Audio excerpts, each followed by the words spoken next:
Masyarakat lagi-lagi dibuat geger oleh temuan yang dirilis Pusat Pelaporan dan Analisis Transaksi Keuangan. PPATK mengindikasikan lebih dari 1,5 juta penerima bansos terlibat judi online dengan nilai transaksi yang fantastis, yaitu mencapai 1 triliun rupiah.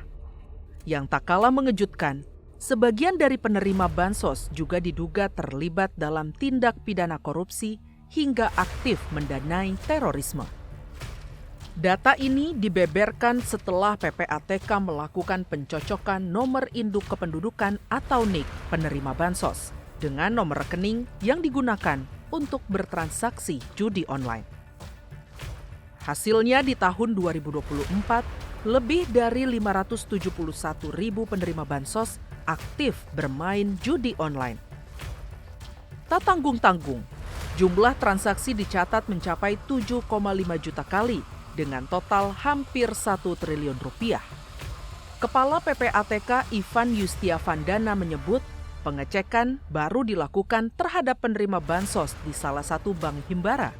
Artinya, angka ini masih berpotensi meningkat jika pengecekan dilakukan di seluruh rekening penerima bansos. Data yang tidak valid lagi-lagi jadi biang kerok.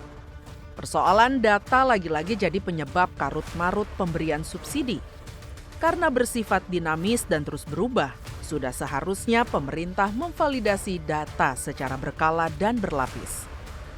Data di tingkat pusat perlu disinkronkan dengan data-data masyarakat hingga ke tingkat mikro, sehingga penyaluran subsidi bisa tepat sasaran.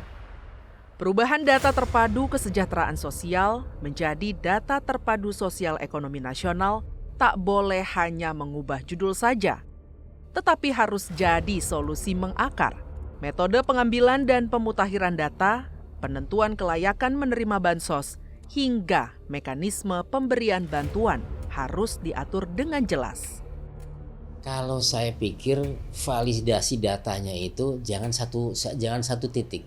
Jangan satu titik itu misalkan kita berdasarkan dari data Kemensos saja. Tetapi datanya betul-betul dari bawah juga diterapkan.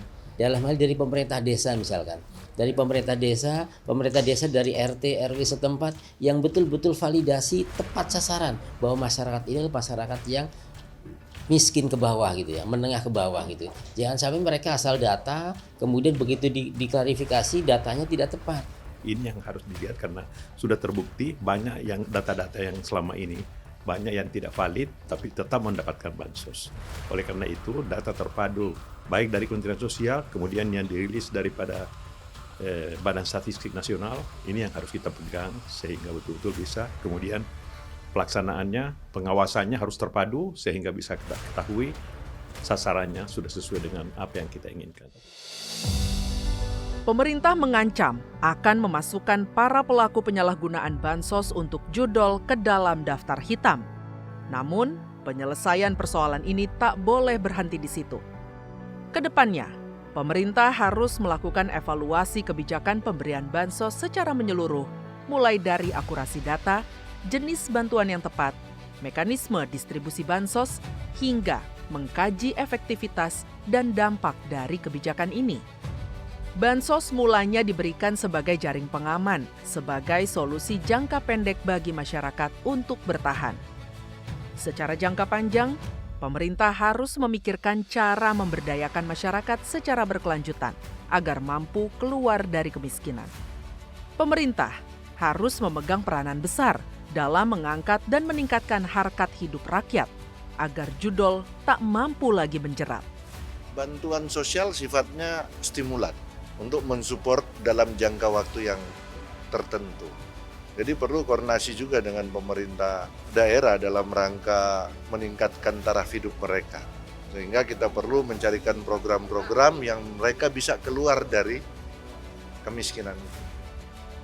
Tim Redaksi TVR Parlemen melaporkan.